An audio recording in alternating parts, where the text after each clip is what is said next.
What is up, everybody? Ready to talk some Roma, ex-Italia, getting ready for Italy, Turkey, looking at the call-ups, who was left out, the starting lineups, what it could be, who's going to be representing Roma, and I think we're really excited. Right now, I'm joined by Marco from Curva DC, which is the Roma club from Washington, D.C.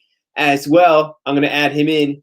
Gigio is live with us, too, representing Philadelphia. What is going on, guys? Marco, how are you doing? How is the club doing? Ciao, Wayne. We're still recovering from this season, but I think overall spirits are high with the Euros just around the corner. Awesome. Yeah. I can't wait to get down to DC. I'm going to tilt my screen just a little bit. You can see my Curva DC scarf. All right. Thanks to the club. Right here. You got to come down to Philly. Yeah. Normal Club Philly one, yeah. Speaking of Philly, what's going on, Gigio? How are you? Good. We're getting. I think we're ramping up in Philly. We just got the all okay to do group gatherings and full capacity, so we're happy because we were holding off on sort of announcing anything to do group gatherings at Grand Cafe, but it's gonna be a good time next Friday. We're excited. Yeah, Manhattan's busted wide open at this point. It's like, I'm not gonna say it's like it never happened, but it's a complete it's a different world compared to like 6 months ago. We got a bunch of people writing in the chat. We'll be talking about comments as they come in. We got Cliff yelling out Forza Juve. He's permanently banned. Nah, just kidding. Thanks for the support, Cliff. So I wanted to. This is a time we all have to get together. Yeah, this is that time, and it's like all of a sudden, all our rivalry. Are we gonna root for Chiro? I guess we have to. Right? Well, I don't know. Belotti. We're gonna get to that, and actually, that's one of the first things up. So, anyone who's joining us, I just want to go over the format for today. First, we'll hit up the final roster, who made the starting lineup. 2, we'll look at who didn't make it. 3, we're gonna look at who's having a top season. Hint: we're definitely gonna be talking about Berardi, and then we're gonna do Roma's call-ups. And then 5, choosing Toloi or Acerbi over Mancini, because to me, we're all annoyed. I think we can all agree, that was a bit of a sbagliato from Mancini. So first up, I want to show you guys what I have here. I'm going to share my screen, and then yes, thank you. Don't show these tips. Okay, great. Entire screen. So you'll have all my private info right here. You can look at all my files. But first, I want to, and you should be able to see this. Yep, it's showing up good. This is my not predicted, but my preferred lineup. And you could see that Marco just mentioned Ciro. And I had to go with Immobile. So I'm going to work through this, and then I want to ask you guys how you feel about that. I did the same thing. I went Chiro up top because I figured the one thing that we're going to probably talk about is like what we think our lineup is going to be, and I did the same thing. I battled back and forth. Chiro scored. How many 20-goal seasons now in a row, right? So yeah, or 20 this season too. He hit a bunch at the end. He came into form. Yeah, so I think Chiro to me is. You have to get behind him. I would love to see Belotti. I think I just personally I'm more of a Belotti fan. It has nothing to do with I think Lazio or that he plays for Lazio. I don't know. I've always just enjoyed the Belotti style, Belotti goals. So, but I think Chiro just looks more in form. So yeah, he did come into his own. Marco, are you Chiro over Belotti? I think they give you something similar in that they both have high work rate and they're both just pure finishers. So they can both score a lot of goals if put in the right situation. Of course, Belotti's been a little quiet this year because, Torino just barely saving themselves at the end of the season there. It's tough to be a top striker when you're not playing on a top team. And that's not saying that the other team from Rome is a top team necessarily. But, I think they're interchangeable. And just because Belotti's linked with Roma, I'm just going to have to stick to my guns on this one, guys. Belotti all the way. So Marcus Belotti. Gallo. Gigio goes Ciro. And for me, this is what I want to see. I want to see Immobile start. And if he's not putting it in, though, I have no hesitation with Belotti because, like Marco said, what does Belotti do for a top team? If he's on a top 6, top 7 team, he's getting at least 5 more goals. Like, it has to be, right? Yeah. I mean, if he's coming to Roma next year, I think you're looking at 15 goals. It's got to be. I would say at least. Yeah. He's strong. And I love what that Belotti versus Immobile in the sense that Belotti works for the team. And he's a bit more of a hold-up striker rather than Immobile, who's more of a poacher for sure. I think Belotti is a little more athletic too. I mean, you can really put him in. They're both athletic, but I think Belotti gets up in the air a little bit better. I think he does work back probably a little bit more.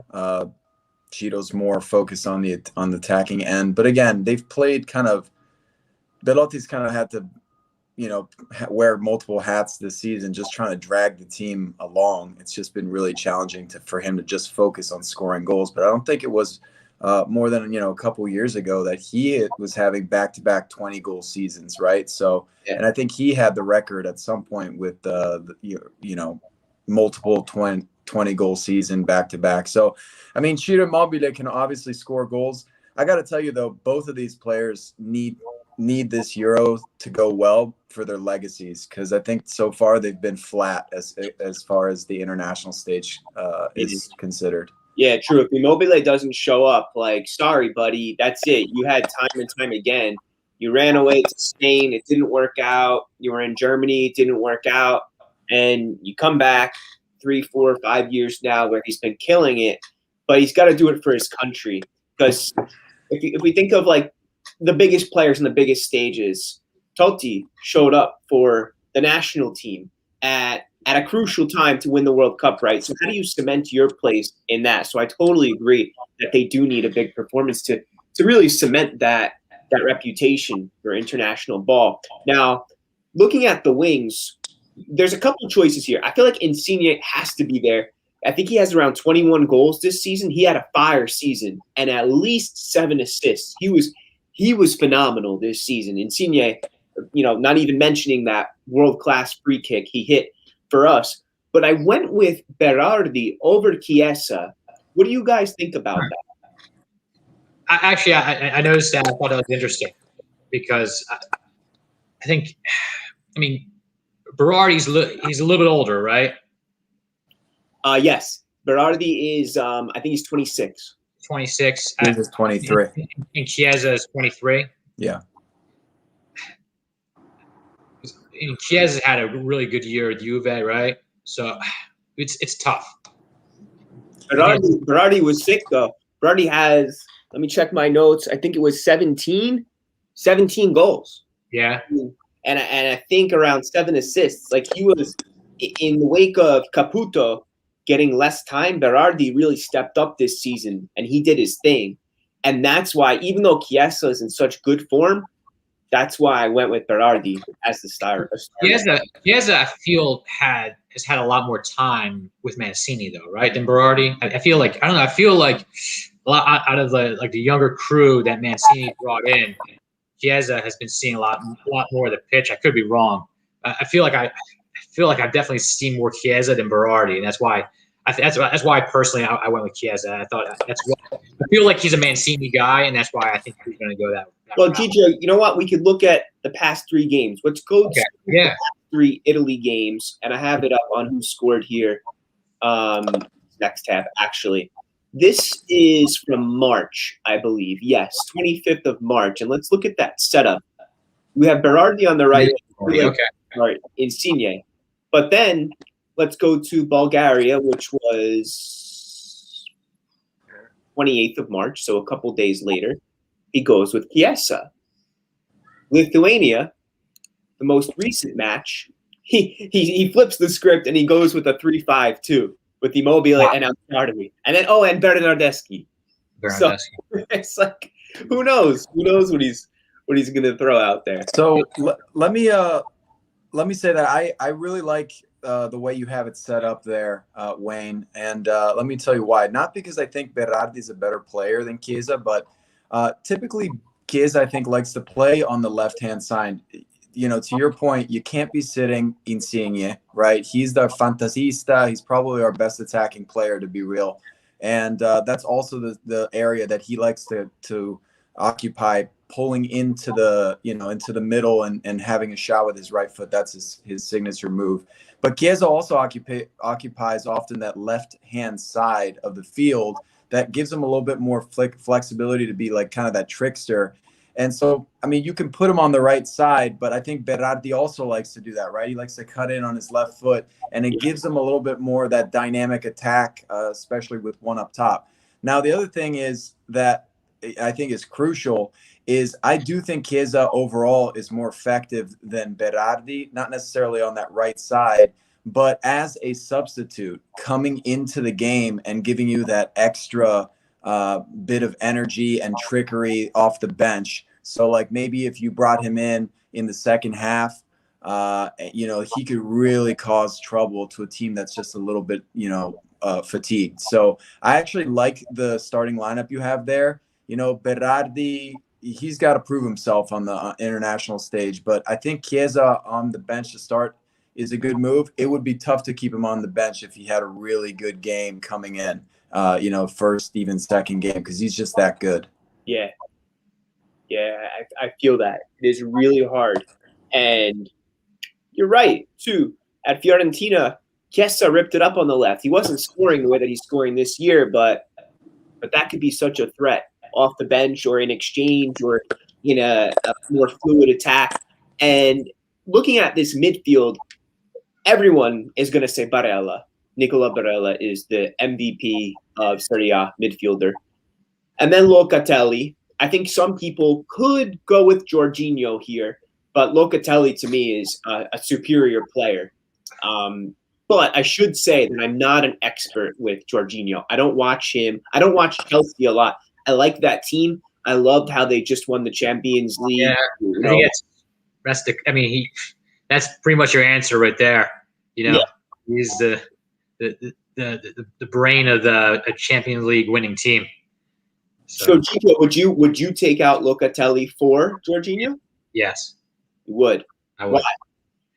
Why? I just feel that he fits more into that Pirlo architect mold. He really is a playmaker. I think he'll push it out to the inverted wingers and get those guys moving. And Locatelli is a great player too. Don't get me wrong, but I just feel like Jorginho is like that. He's that next level guy.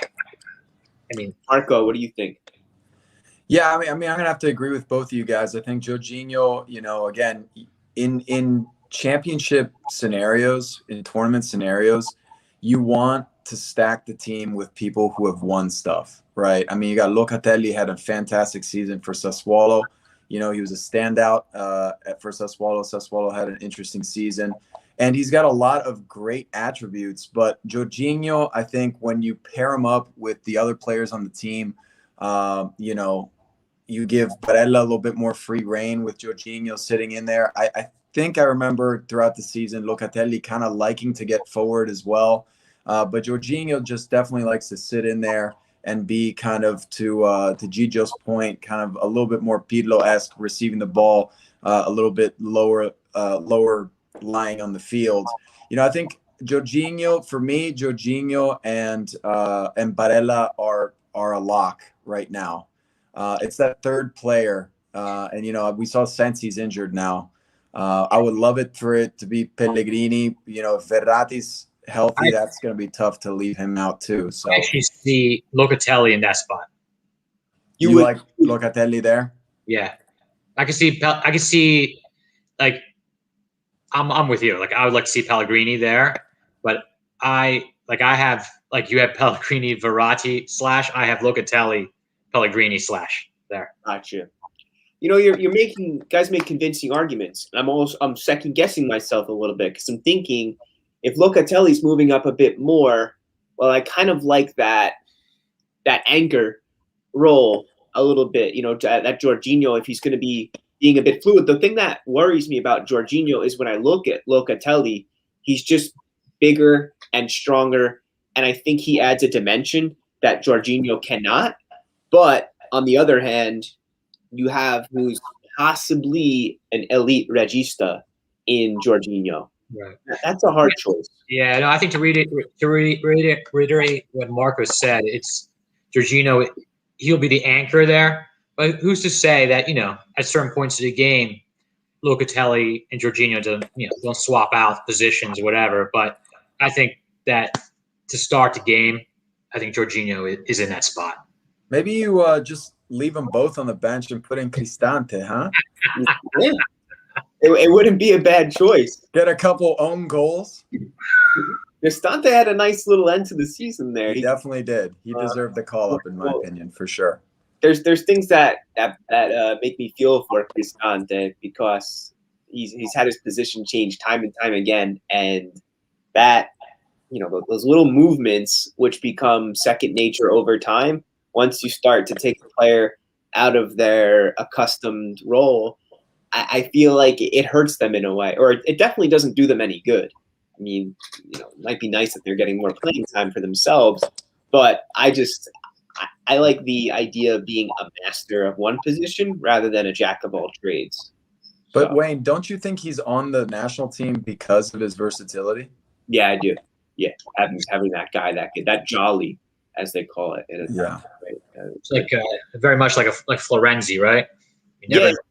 And speaking of Flo, do you keep him on the right-hand side? Because I can't find another option. Di Lorenzo doesn't seem like a significantly better, more secure option. And that's the one position I had trouble with really defining a role. So what do you guys think about the right back? No, I have Florenzi starting. I feel like he's been one of the regulars on the squad for the last 5-6 years. If anything, out of that huge carousel of all those players that Mancini brought in, I mean, how many he brought in? Like close to 30 new players, right? I mean, I feel like Florenzi's always been a constant there on the team. So I feel like he definitely needs to play there. I guess I don't know who else you would put there. I don't know. I do know. Instead of Chiellini, I think I would have gone Mancini. Yeah. I just feel like Chiellini is too. I just don't understand why they brought him in. I mean, I get it.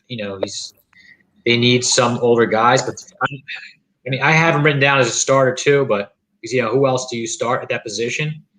But is he the best player in Italy right now at that position? I don't think that for an individual, he's the best at his position right now. But what they offer is that chemistry, solidarity, and that mentality of how to approach a tournament, how to win it. Right.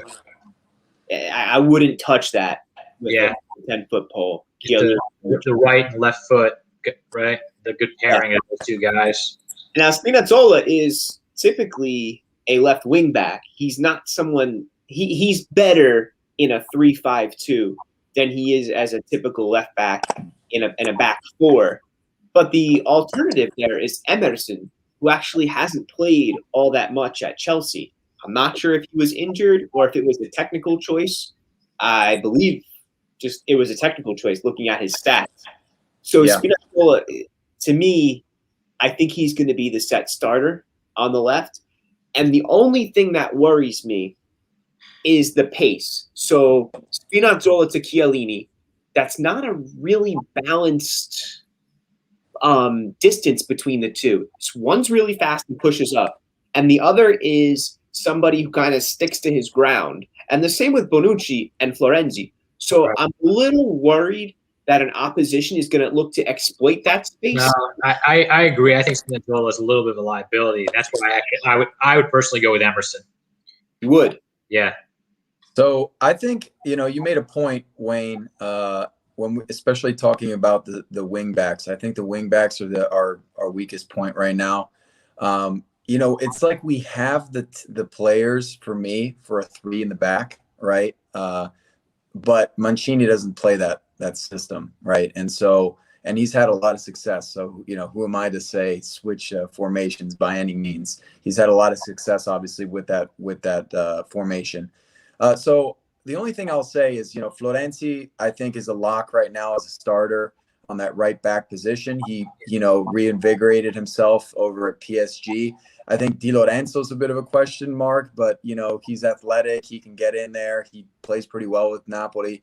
I think in terms of the center backs, if it were up to me, I would play Chiellini and Bonucci, because I always feel like, that those two positions are all about chemistry more than anything. And then left back would be Spinazzola, because Chilwell played, I think, over Emerson because of, Chilwell is just better. But, one player that I really am intrigued about, and then we can talk about Mancini being snubbed, but I'm really intrigued with it at Inter this season. That guy is incredible. He could even play left back. I mean, really, he could. He was like the left third center back for Conte. Yeah. But he's young. He's got a great left foot. He's got some pace, and he's composed. So I could see him kind of moving into that left back position. Again, if it was a different formation, it might be even easier to put him in there. But, I think right now, Spinazzola, Bonucci, Chiellini, and then Florenzi across the back. That's my starting lineup. Yeah. That sounds. Go over that one more time. Say that's starting in the back. Spinazzola. Then I would go Chiellini, Bonucci for their their chemistry, and then Florenzi instead of Di Lorenzo. I think that's what we're gonna see. I just get that feeling, and I'm just gonna take a look. I'm just gonna rat off some names here. Not some names. This is our squad, and then I'm gonna go over who was left out. Donnarumma, Meret, Sirigu. We know Donnarumma is gonna start, and then Acerbi, Bastoni, Bonucci, Chiellini, Di Lorenzo, Emerson, Florenzi, Spinazzola, Toloi, we'll get to in a second. And then the midfield, Barella, Cristante, Jorginho, who I didn't realize has a large name of Frello Jorge Luis Jorginho, Manuel Locatelli, Pellegrini, Sensi, who's going to be out, and then Verratti, who's not going to be there until hopefully we progress. Forwards, Belotti, Berardi, Bernardeschi, Chiesa, Immobile, Insigne, Raspadori. Ooh. So the players who didn't make the cut before we get to Mancini, Kane, Politano, Pessina. Are there any changes you would make to this team with those three of Kane, Politano, and Pessina? I definitely would have brought Kane in, because I think that he, coming off the bench, would have brought a major spark. His speed is wild. He's so fast. Great. I think he's a great striker. I think it's a missed opportunity not to bring Keane. Do any of you know really what the backstory is, or why he's not? I don't think he's been good enough. I heard somewhere or read somewhere that it was Mancini didn't like his attitude. That's what it came down to. He's been late to practice before. I know that with Zaniolo. That was maybe 2 years ago. But I mean, he was a kid at that point. He was probably 18 years old when that happened. Yeah, I'm not 100% sure. I think Pessina, though, is going to jump in for Sensi, I think, because he was like still in like the team photo or something, just in case. But that aside, I agree. I would agree that for me, Keane would have been an awesome person to bring along, but I can't help but look back at like the 2006 World Cup winning team when you saw a player like Fabio Grosso, like just basically be the best player on the team. Like, and that could have been because Lippi just really saw something in him, in his personality, and I think that what comes to mind is like, even though I'm not 100% faithful here, I think Bernardeschi might be like that player that, Mancini just like seems to play pretty well under Mancini. He trusts him a lot. And he needs to revive his kind of career a little bit at this moment. So like, instead of looking at Keane being left out because of, not being good enough, because I think he actually did pretty well for PSG, all things considered. I think it could be one of those situations where the players that were brought in, maybe Mancini, like they clicked with Mancini well, or, Mancini sees something in them. It's not necessarily a diss on Keane as much as it is he wanted to bring somebody else in. That's what I'm hoping, because, Keane, on the flip side, you have an opportunity to bring a young player and give him some international experience. That's where the missed opportunity is, So anyways, I think it's got something to do with personalities, and not in the negative sense, just that maybe Mancini has a good relationship with certain players and really believes in them. I bet Marco's on the right track here. That like you talked about EP and bringing in those players who were not necessarily maybe the best would have been considered, yet they were a unified group of people that clicked. And I think there was a case of that in 2002 with Baggio, even though coach was wrong. But sometimes you win that battle and sometimes you lose it. I think Marco is absolutely correct here. That's got to be it. I'm looking at some of these comments. Little Dramaticus says that Kane may have been injured. I don't know. What else? He also says having veterans is important. Yeah, totally. And the team's lacking in international play. That could be. There's a little bit of truth to that. And Neil is a huge Roma fan. He says Jorginho gets so much guff and pace and power in Premier League, but he's such a subtle player. Lots of nuance and elegance to his play deep in midfield. Definitely a metronome. So I'm looking forward to seeing more of Jorginho. Yeah, I'm excited to see, because I think that we haven't seen the real Italian team really play. I feel like when this European Cup hits, we're going to see another level of play. Mm-hmm. So I think it's really interesting too that the team is really looked at as sort of this dark horse. I was looking at all the favorites. You have like England. I mean, what is so great about England? I was trying to I was reading about. I'm like, their attack. Foden, Kane, Sterling, France, Sancho. England's going to be lights out in attack. They're missing somebody in the center mids. They got Henderson, Liverpool's captain, and they're going to be strong. Wan-Bissaka, right. Wait, I don't know if Wan-Bissaka is going to start actually, because there's Chilwell. Chilwell will be on the left, and then Trent Walker probably will start over at right back over Bissaka. They're stacked. England's no joke this year. They're super young too, and plus, Premier League fever. I mean, everybody around the world loves. But I think that's where I think they're looking at the micro level, but now we're at the macro. At the Euro macro. at this Euro macro, Italy is always better in these competitions. Mm-hmm. I hope so. Yeah. Wan-Bissaka not taken. Oh my gosh. Oh man. That's right. Oh, my coach. Yeah, I think Kyle Walker would probably be the starter there. He's a beast. How do you not take Bissaka? I'm mind blown. I've seen him play multiple times. I actually watch a little bit of United, and he's so good. I've never seen him miss a tackle. Trent's out due to injury. Well, they have Reece James. They have what is Alexander? Is that what I just heard? Is injured. They have Walker. I mean, they have, unlike us, they have plenty of right backs. I wonder if that has to do with kind of the way they play football in England. Yeah, long, fast paced, and what those are the top two qualities of a right back or left back.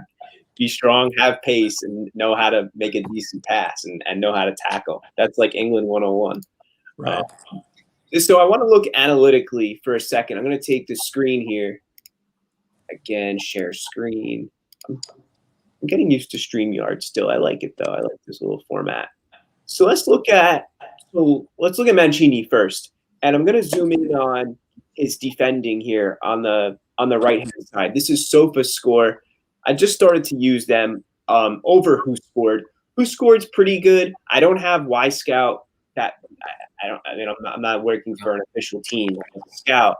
So I just have these kind of basic websites, but they're pretty good. And you can see in the clean sheets, Mancini, 9 clean sheets. This is for the season in Serie A. Interceptions over 2, tackles 1.5 per game. Dribbled past, though. This one caught my eye. Only less than half in a game. So he doesn't get dribbled past. Clearances over 2, which is like average for a center back. It's not extraordinary. Penalty goals conceded, 1. Age, 27, 20, 25. 25. 25. I'm going to compare this to Toloi, who is – he's not the captain of Atalanta. He might be the vice captain. Don't quote me on that. So they occupy generally the same areas. If you look at that heat map, I'm just going to click back to – So, Wayne, this is the player that you think Mancini took over Mancini, is Toloi. And Acerbi, who I'm not even going to mention, because that to me was like unfathomable that Acerbi was taken. But I think the closest player for a right center back, even though he's left-footed, he typically plays right center back in the 3, is Toloi. They're like for like. Now, keep in mind the stats we just looked at. I'm going to go to defending. Clean sheets 7, so 2 less. No big deal. Interceptions 1 per game, nothing crazy. Tackles 1.5, roughly the same. Clearances 2. Dribbled past, slightly higher. Penalty goals conceded 2. Possession lost. I'm not sure how that analytic is calculated. Possession lost 8.1 for Mancini, and then just looking at the aerial duels and clicking back and forth, they're like roughly the same. But not to me, in reality, Mancini is a quicker player. He's younger. He has a higher ceiling, and he's going to be around longer in the Azzurri setup. So I'm disappointed that I'm going to stop sharing. I'm disappointed that Mancini didn't make a long-term investment with Mancini here, the way that he did with Raspadori or with his Bernardeschi. What are you feeling right now when you saw Mancini left out? I can. Yeah. You want to start, Gigio? No, you go, Marco. All right. Yeah. This is the big one, obviously. I mean, to me, Mancini was Roma's arguably best player this season, or at least top 3. But you mentioned a bunch of statistics. I think some of the most ones that were that I had looked up actually off WhoScore. Funny you said you were looking at a different site now. Most minutes played for Roma this season, Mancini, right? So you're talking about you want consistency. You want somebody who has grinta and who has who's not injury prone during his in a tournament scenario. I would consider that to be an asset. The other thing was that he scored 4 goals. I think Toloi had a couple. Acerbi had none. And so he has he's an attacking threat as well. Again, I mean, I guess the ultimate question was, if one of the other starters doesn't play, who can you bring in? Apparently, Toloi, Mancini likes Toloi for some reason. I mean, I see Mancini as a big leader. To your point, for the longevity of the Italian national team. He's 25. It's not like he's 21, so giving him that tournament experience, I think, would have been crucial.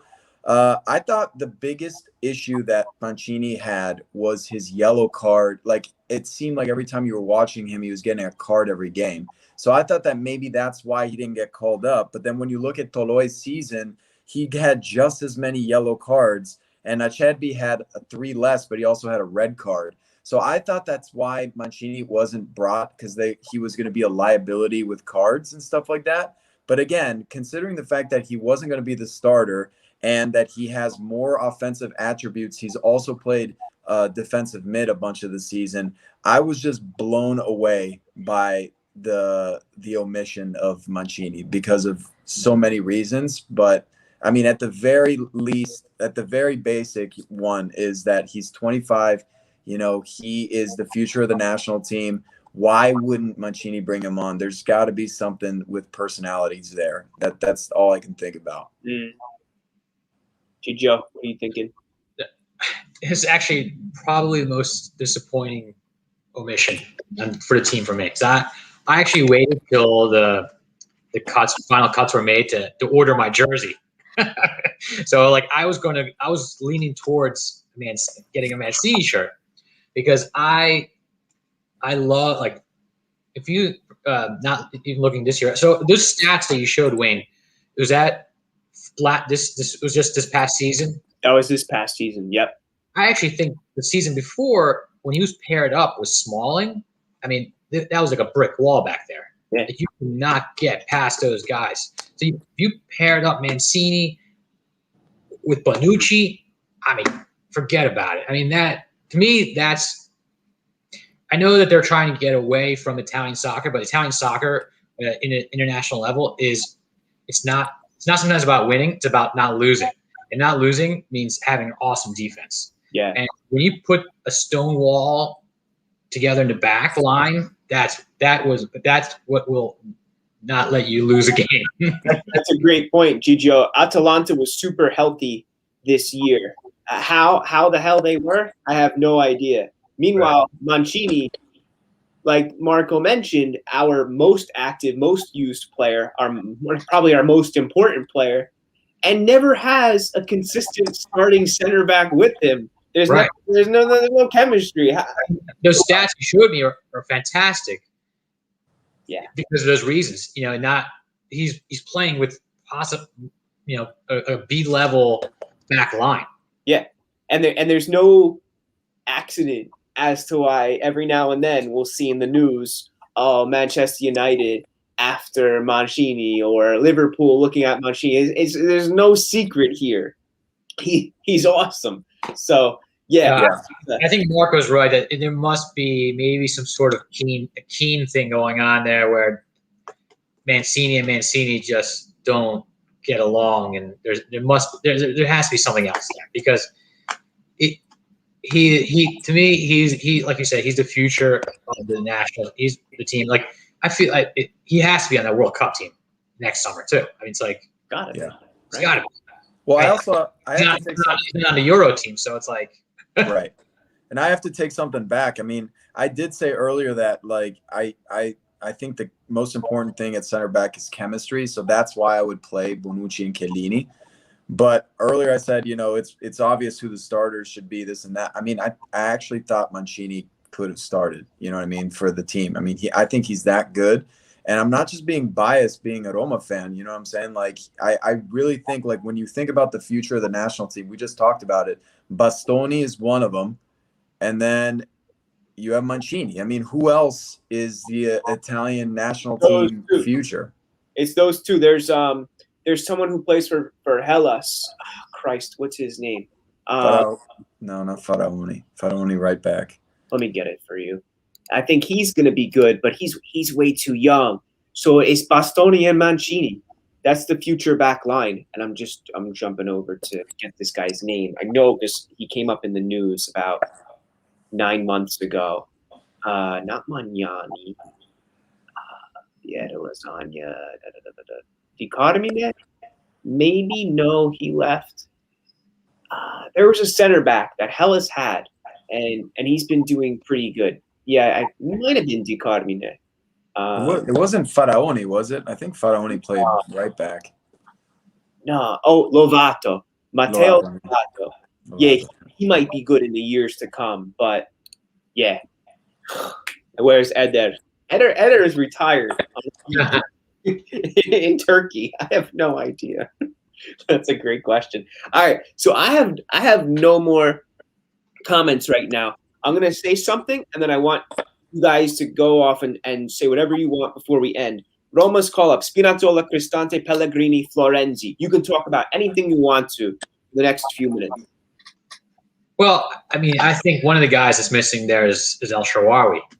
I think that coming off the bench as a super sub, he definitely brings something there. I felt like he could have been an option. I mean, what did you think about him in his in the last part of the season with Roma. Do you think he brought enough, or? I think he needs a full preseason, and he's got to be playing in a real. I shouldn't say real. In a highly competitive league again. Exactly. Because he was playing with the national team, so I was like, oh, maybe Mancini sees something in him, and I really thought that he was going to make the cut. Yeah, well, the irony is that he came right. He cut his contract short from China to come to Italy and be on the national team. But Right. he just didn't do enough. I mean, he scored 1 goal, 1 assist. I mean, even when he came on, he never really brought the spark. It's just a tough season to judge anybody, right? I mean, like every other game you had like a really important injury.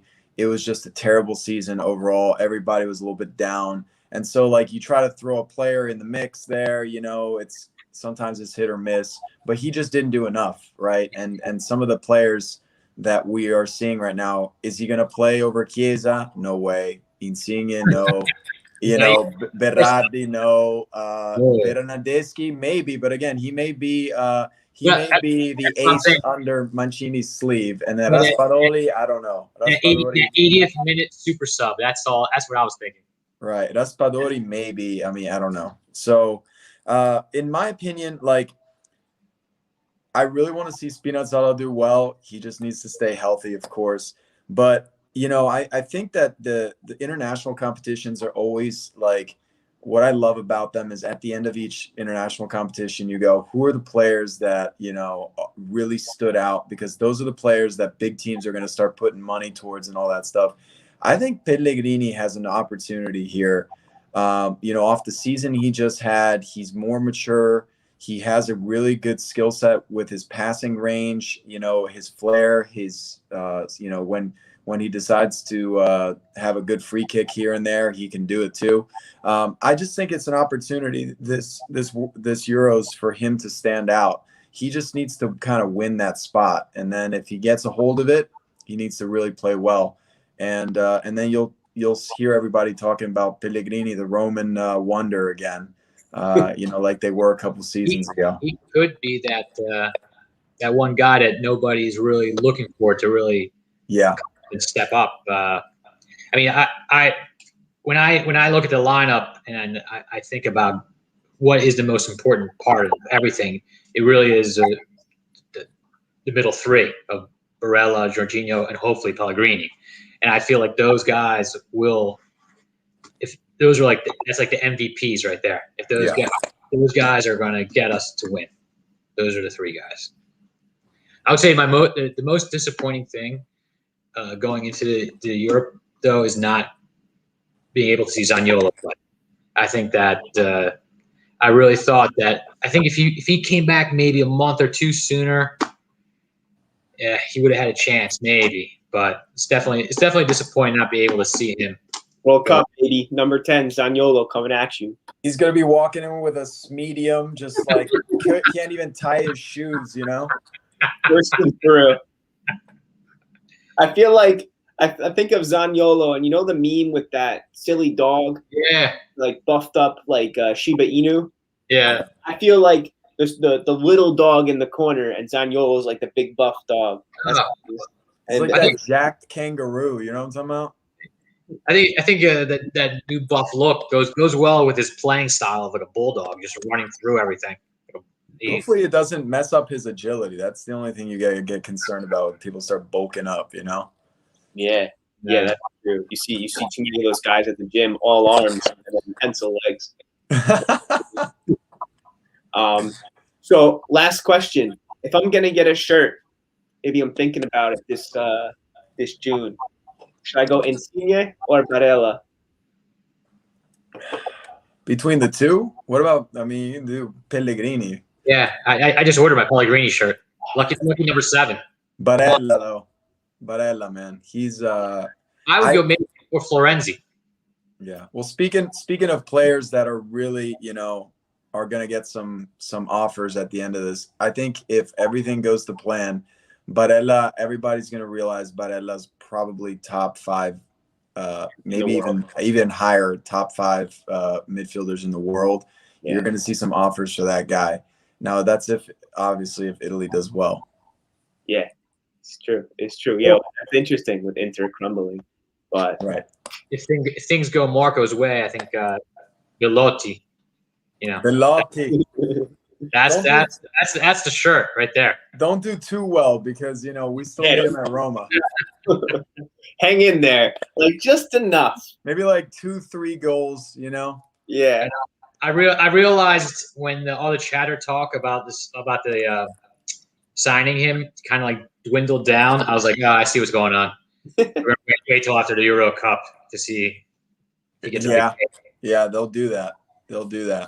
Although that's risky because again, if he scores, if he scores 4 or 5 goals, next thing you know, his price tag is doubled. He's only 27. That blew my mind that he's only 27. Pelotti's only 27.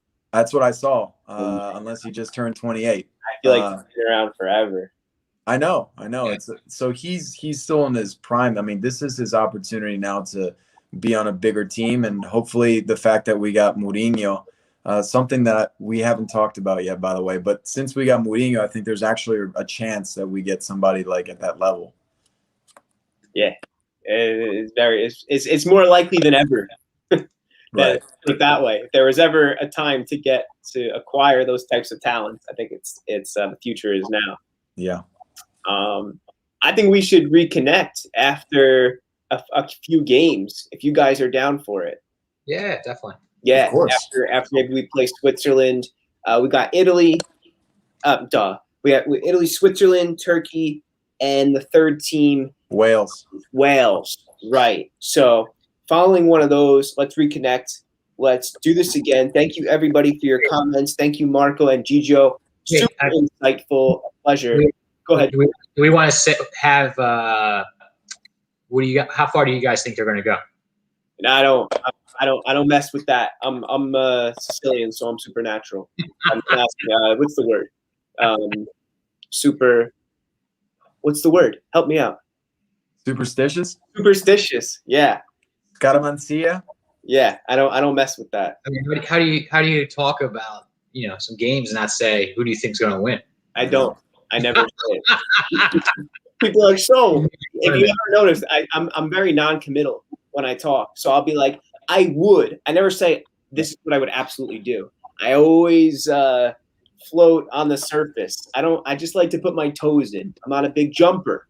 So all right. I just want to win. I just want to win every game 1-0. Yeah. You know what I'm saying? I'm gonna buy like one jersey per game so that at the end of every game we win 1-0. I just rip everything apart. No, Greece 2004. You don't have to go and score all the goals in the world. You just gotta win. That's what I said. It's not, you don't have to win the game, you just don't have to lose it. Yeah. And that's Italy. That's Italy's motto. Their whole that's how we won all these World Cups. 2006. Did they really win? Did they win that game in the final? Hell yeah, we won that. They didn't lose it. France cheated. France cheated like usual because they They only gave up like 2 goals the entire tournament. I mean, that was like the best thing I ever saw in my life. That Italy. Cannavaro was awesome monster. Unbelievable. No. We won that game fair and square. We deserved it. France should have never been awarded that penalty kick. And then Materazzi's just a piece getting that goal. That was serious guts on that one. Serious flex.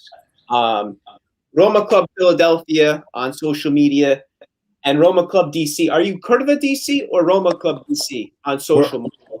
We're Roma Club DC on all socials, and even we have a website as well. So, but we use Curva DC interchangeably. Sweet. All right, guys, we'll do this again during the tournament. Thank you so much. See you guys soon. And hit subscribe, of course, and like. Ciao. Thanks so much. Forza Roma.